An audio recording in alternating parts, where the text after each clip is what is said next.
अब बात करते हैं करप्शन की। एमपी पुलिस हाउसिंग कॉर्पोरेशन की बर्खास्त असिस्टेंट इंजीनियर हेमा मीणा के सहयोगी अधिकारी का नाम आने पर इंजीनियर जनार्दन सिंह को सस्पेंड कर दिया गया है। आय से अधिक संपत्ति के मामले में लोकायुक्त जांच के बाद हेमा पर भ्रष्टाचार निवारण अधिनियम के तहत केस दर्ज किया गया है। आज जारी जनार्दन के निलंबन आदेश के मुताबिक हेमा उनके अधीनस्थ काम करती थी। ऐसे में हेमा का पर्यवेक्षण करना उनकी ड्यूटी थी, जो उन्होंने ठीक ढंग से नहीं निभाई। इससे विभाग की छवि खराब हुई है।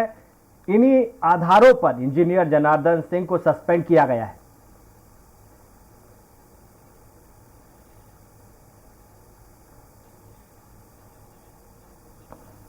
इस खबर पर संवाददाता संजय हमारे साथ लाइव जुड़ गए। संजय, एक बड़ी कार्रवाई सरकार की ओर से की गई है। एक 30,000 का वेतन पाने वाली और उनके घर में 30,000 का टीवी और 8 करोड़ से ज्यादा की संपत्ति जो है पाई गई है, उस पर सरकार ने अब बड़े अधिकारी पर एक्शन लिया है।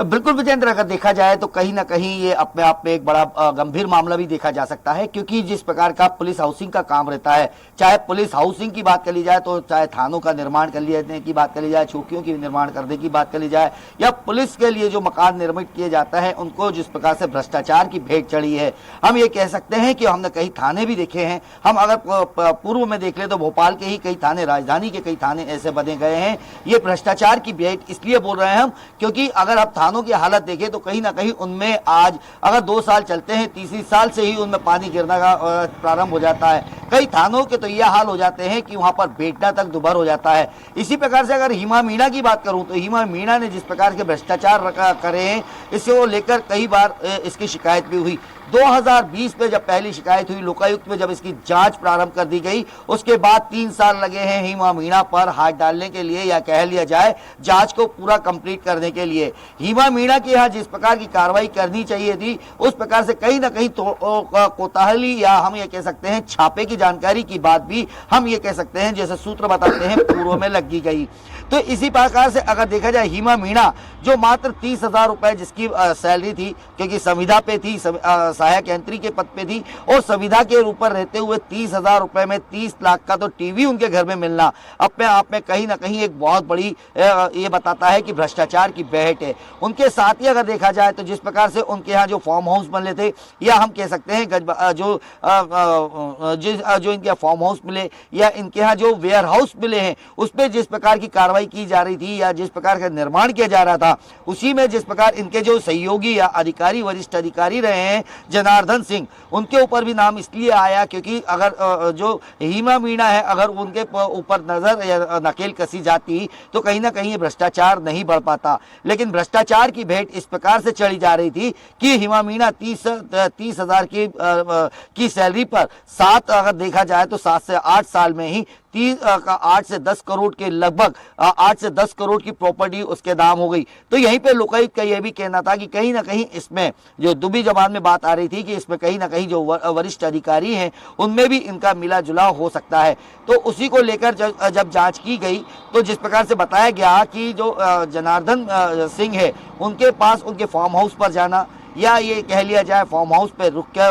उनके लिए काम करना, क्योंकि अन्य अधिकारियों की भी अभी जांच निकाली जा रही है, इसमें और कौन अधिकारी हो सकता है। और हेमा मीणा जो है वो जनार्दन के अंडर काम कर रही थी, तो उसको ऊपर जो सबसे पहले सख्ती करनी थी वो जनार्दन सिंह को करनी थी। जनार्दन सिंह ने जिसके ऊपर लापरवाही बरती है, और इसी लापरवाही को देखते हुए जनार्दन सिंह को आज निलंबित कर दिया गया है। और साफ आदेश में लिखा गया है कि इनका जब निलंबन होगा तो ये अपने कंट्रोल रूम में ही इनकी सेवाएं रहेगी, और इन्हें गुजारा भत्ता जो जीवन के लिए दिया जाता है वो इनको दिया जाएगा। तो हम देख सकते हैं विजेंद्र, पूरी तरीके से देखा जाए तो कहीं ना कहीं जनार्दन जो थे, जनार्दन का इसमें पूरा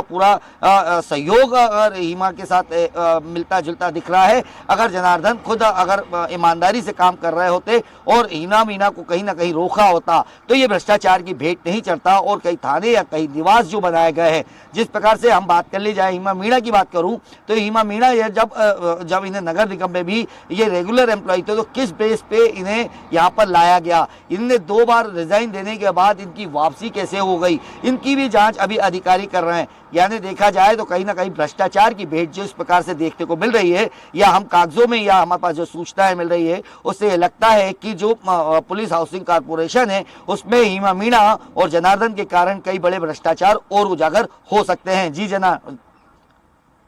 विजेंद्र का अपना पक्ष सामने आया है। उन्होंने कहा है कि जो भी संपत्ति है वो उनके पिता की अर्जित की हुई संपत्ति है। इस पर लोकायुक्त का क्या कहना है?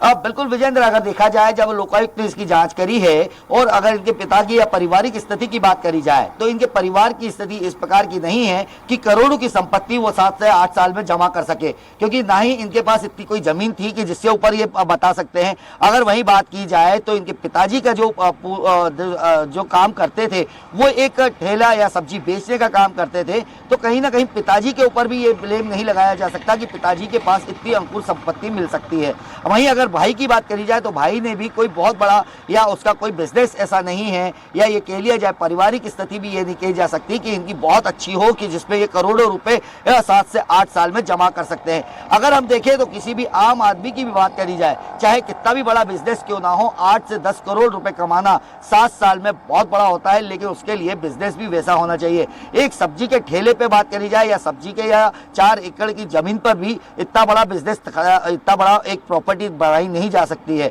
अगर ये देखा जाए तो पूरी तरीके से भ्रष्टाचार की भेंट इसलिए भी कहा जा सकता है क्योंकि जितने भी जो जहां पे भी हिमा रही है उसको लेकर भी जांच अभी जारी है कि वहां पर इनने कौन कौन से प्रोजेक्ट में काम किया है। इनके पास जो प्रोजेक्ट रहे हैं अब लोकायुक्त उसकी भी जांच करेगा कि इनके जो प्रोजेक्ट रहे हैं उसमें किस प्रकार का नुकसान और किस प्रकार का क्वालिटी पे काम किया है, इसको भी लेकर काम किया जा रहा है। अगर मैं पूरी चीजों को देखा जाए तो कहीं ना कहीं हेमा मीणा की जो बात आ रही है, हेमा मीणा के चाहे पिताजी की बात कर ले, लेकिन पिताजी भी इतने सक्षम नहीं है कि 7 से 8 करोड़ की या 10 करोड़ की प्रॉपर्टी 7 से 8 साल में जमा कर सकती है। जी,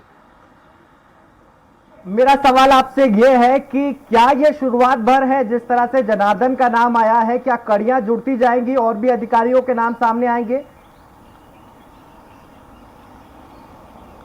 बिल्कुल विजेंद्र, अगर देखा जाए तो जैसे जनार्दन का तो क्योंकि जो सीसीटीवी फुटेज देंगे उसमें जनार्दन जाते हुए दिखे हैं, उनके प्लेटफॉर्म, उनके चाहे फार्म हाउस की बात कर ली जाए, वेयर हाउस की बात कर ली जाए या अन्य जगहों पर देखा जाए, तो अभी जो सीसीटीवी फुटेज में इनको देखा गया था, जो लोकायुक्त ने इनके सीसीटीवी फुटेज के वीसीआर जब्त किए थे उनमें इनको देखा गया था, इसीलिए इनके ऊपर पहले इल्जाम लगाया गया है। अब आने वाले समय में लोकायुक्त तो और इस पर जांच कर रही है कि इसमें कौन अधिकारी इस पर लिप्त हो सकते हैं, लेकिन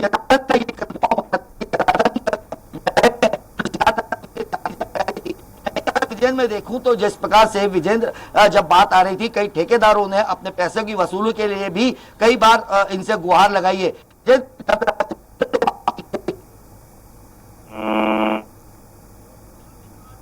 बहुत बहुत शुक्रिया तमाम जानकारी के लिए संजय आपका। इसी के साथ हमारी खास पेशकश में वक्त है छोटे से ब्रेक का।